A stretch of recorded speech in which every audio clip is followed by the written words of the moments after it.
Hello mga idol. Mag-i-snack muna tayo ngayon mga idol. Kasi kami mga idol ay nagugutom na mga idol. Dahil wala kami mga idol baso. Ito na lang muna mga idol.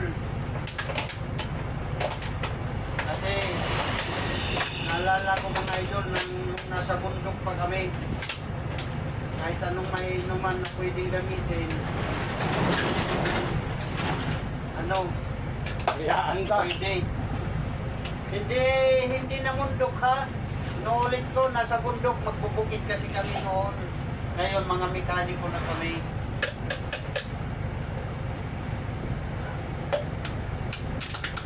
Merienda muna kami ngayon mga idol. Dati sa bundok, mga idol, yung tinapay namin, kamote sa kabilang buhay. Dito naman, itong tinapay na. Kaya, mga idol, kain tayo.